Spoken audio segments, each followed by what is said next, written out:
Now I said I needed 3 pieces, so I've got 1 spacer and 1 end shim, and then here I'll just put 1 single end shim on this side. Now I'll take out the little door. And once I put the CDJ in there, you can see when I move it side to side, it doesn't move. It's very tight and it's actually quite nice. However, it does move forward and backwards. So I still need to space it out in this direction. That's where these guys come in. Now I found that this is actually the perfect size to keep it from moving.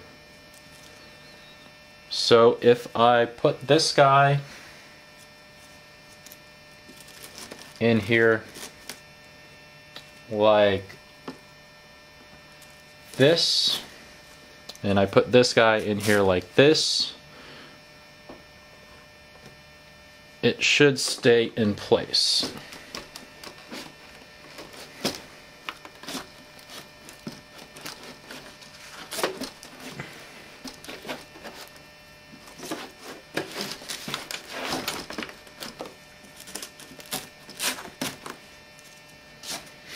One thing that I've found is that there's no Velcro on the sides. There's only Velcro on the back here. So when you put it in, it's not going to stick to anything, but there's enough friction that it's not going anywhere.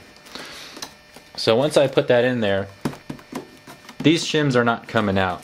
They're wedged in there pretty nice.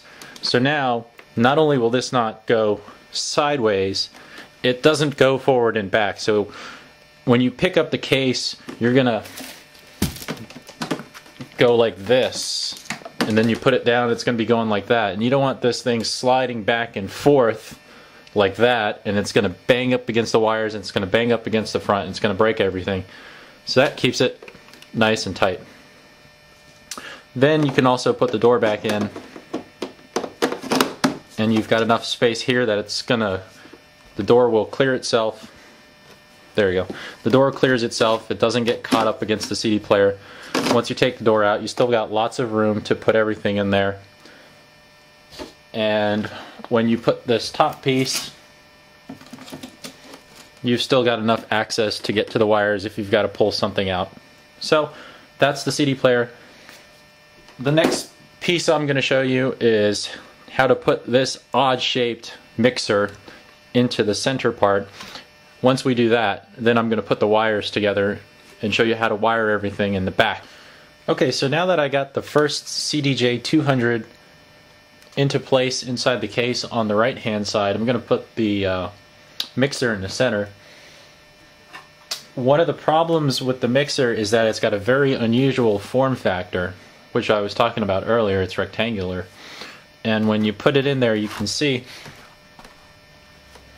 most every other mixer is more of a square than this extreme rectangle, so you've got a lot of play over here, and it nearly took every shim, well actually it did take every shim that came for the center part, plus I had to use these 2 blocks to get an extra about 3/4 of an inch in thickness, otherwise this guy wouldn't fit. So if I take this back out, I've got, you can see 2 shims here with these blocks here. That goes up against this side.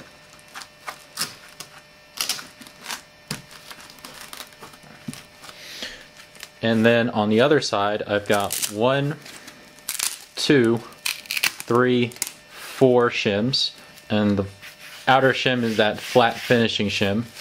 That goes against the right side, like that. And to prevent it from sliding this way, well actually to prevent it from sliding forward, there's nothing really holding it back except for the wires. I put these little square pads, which came with it here, up in the front.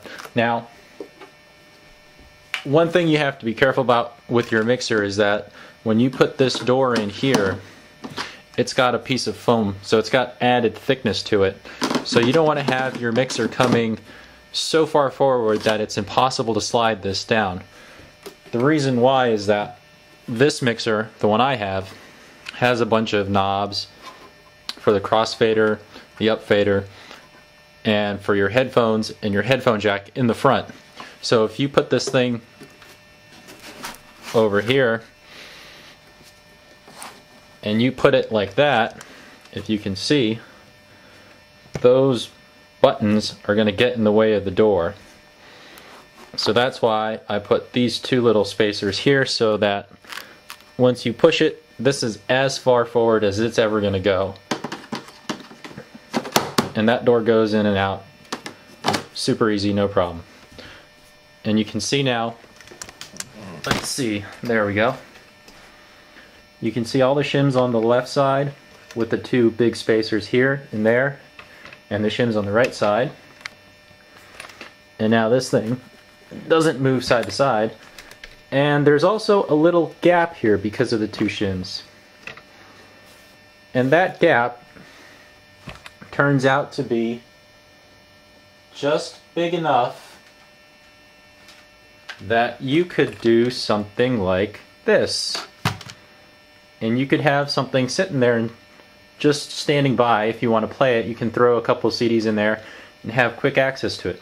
So actually it turned out to be a nice little mistake, and actually I could leave that CD in there and close the top cover and never have to take that out of the case when I'm going place to place if I only have a few CDs. I could also do this. If I have any kind of little connector cables, I can use that to hold the cable. When I want the cable, I can take it out, put it back in there, and I don't have to have an extra bag for different little adapters. And I'll show you in another video what I do with this guy, which I got off of eBay for $2. So now we're in my workshop, and I'm going to show you a little modification that I had to make to this top piece, which velcroed out earlier. The problem is it's got these two nice holes on either end that you can run cables through, and I'm running my power cable through these holes. But the cable for the mixer is exactly like the one you'd find on your desktop computer, and it doesn't fit through that hole, and neither does the other end. So what I did was I took the other side of it, I took a round file, it's a wood file, you can get it at Home Depot or any other kind of hardware store. Put this on the table there, and then using the file I just went through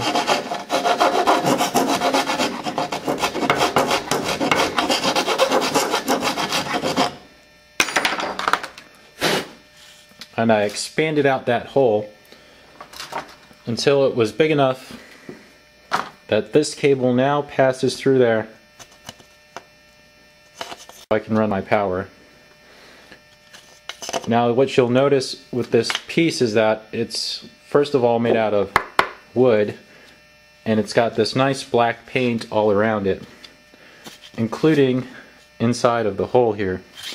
Now once I sanded that out, you can see there it's no longer that nice black color, it looks like exposed wood. So if you really wanted to get fancy, you could get yourself a nice black enamel paint, which you can probably not see, and you could paint the inside of there, and there we go, paint the inside of there and wait for it to dry. Not really worth the effort in my opinion.